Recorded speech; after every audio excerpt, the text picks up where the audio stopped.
25 তারিখ হচ্ছে বৃহস্পতিবার, শুক্রবার হচ্ছে 26 তারিখ, শনিবার 27 তারিখ নির্বাচনকালীন এই সময়ে নির্বাচন কমিশনের অফিস সব খোলা থাকে। সেই দিনই এই ভোটার হওয়া, আইডি কার্ড বা ভোটার আইডি বা ন্যাশনাল আইডি হওয়া সংক্রান্ত যা কিছু আছে তিনি এই 27 তারিখেই করবেন। আইন শৃঙ্খলা পরিস্থিতি নিয়ন্ত্রণের দায়িত্ব সরকারের।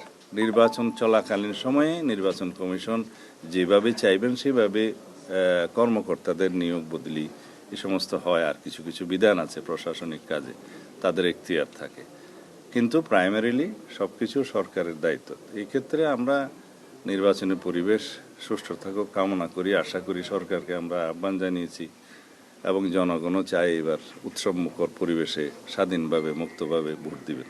তো সুতরাং আশা করি আইন শৃঙ্খলা পরিস্থিতির ক্রম উন্নতি হবে। মনোনয়ন প্রার্থীদের কিছু ইনফরমেশন দিতে বলা হয়েছে। মামলা সংক্রান্ত ফৌজদারি মামলায় জামিনে মুক্তদের ক্ষেত্রে অর্ডার শিটের সার্টিফাইড কপি চেয়েছেন, যেটা আরপিওর মূল আইনের মধ্যে নাই। আরপিওর মূল আইনের মধ্যে আছে 12 অনুচ্ছেদে শুধু মামলার বিষয়ে তথ্য দেওয়া, যে কারো বিরুদ্ধে ফৌজদারি মামলা থেকে থাকলে আগে সেটার তথ্য দেওয়া। এখানে জামিননামার অর্ডার শিটের কোনো সার্টিফাইড কপি দিতে হবে এরকম কোনো বিধান নাই। তাছাড়া আপনারা সবাই জানেন যে বিগত ফ্যাসিবাদী আমলের সময় আমাদের অধিকাংশ প্রার্থীদের ক্ষেত্রে যারা মনোনয়ন পেয়েছে এবং সাধারণ জনগণের বিরুদ্ধেও সাংবাদিকদের বিরুদ্ধেও আছে, কয়েকশো করে গায়েবী মামলা আছে। সেই মামলাগুলোর হদিশই আমরা এখনো করতে পারি না অনেকগুলো মামলা। তো সেই জন্য আমরা বলেছি যে মনোনয়নপত্রে ফৌজদারি মামলার তালিকা অর্থাৎ আরপিও অনুসারে ইনফরমেশনটাই যথেষ্ট। Certified copy of bail, bond, etcetera এগুলো যেন না চাওয়া হয়। দ্বিতীয় হচ্ছে অভিযুক্ত। এখানে অভিযুক্তের ক্ষেত্রে বলা আছে কিছু বিধান আছে, যদি অভিযুক্ত হয় মনোনয়নপত্রে চাওয়া হয়েছে যে আমি কখনো ফৌজদারি মামলায় অভিযুক্ত হইনি, যদি সঠিক হয় হ্যাঁ বলবেন, আর যদি বেঠিক হয় না বলবেন।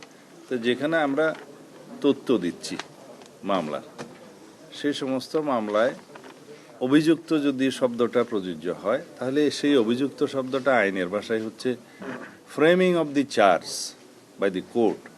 এই শব্দটা আছে যে আদালত কর্তৃক অভিযোগ গঠনের ক্ষেত্রে অর্থে সেটা যেন গণ্য করা হয়। তাছাড়া হাজার হাজার মামলায় শয়ে শয়ে মামলায় কে কার বিরুদ্ধে এফআইআর দিল, কে কার বিরুদ্ধে কমপ্লেন কেস করলো, এগুলো সব চলে আসবে। তো ওনারা এটা পরীক্ষা করে দেখছেন এবং আশ্বাস দিয়েছেন যে ওনারা এটা যথেষ্ট গুরুত্ব সহকারে দেখবেন। 3 নম্বর হচ্ছে ব্যাংক অ্যাকাউন্ট। বলা হয়েছে প্রার্থী অথবা এজেন্ট, নির্বাচনী এজেন্ট ব্যয় নির্বাহের ক্ষেত্রে একটা ব্যাংক অ্যাকাউন্ট খুলতে হবে।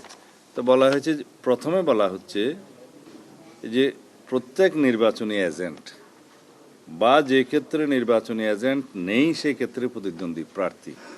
তো এটা একটু উল্টিয়ে লিখলে ভালো হয়।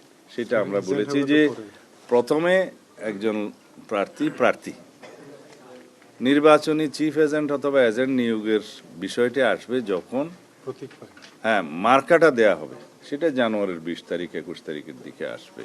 তো তার আগ পর্যন্ত তো প্রার্থী নিজেকেই ব্যাংক অ্যাকাউন্টটা খুলতে হবে। তো সেই জন্য আমরা বলেছি প্রথমে লেখেন যে প্রার্থী অথবা নির্বাচনী এজেন্ট।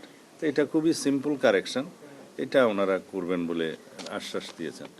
তো এই কয়েকটি বিষয় নিয়ে আমরা দৃষ্টি আকর্ষণ করার জন্য, এবং যেহেতু সময়টা খুব কম, ইতিমধ্যে 29 তারিখে শেষ দিন, মনোনয়নপত্র জমা দিতে হবে, একটু দ্রুততার সাথে এই বিষয়টা স্পষ্টীকরণের জন্য আমরা ওনাদেরকে অনুরোধ করেছি।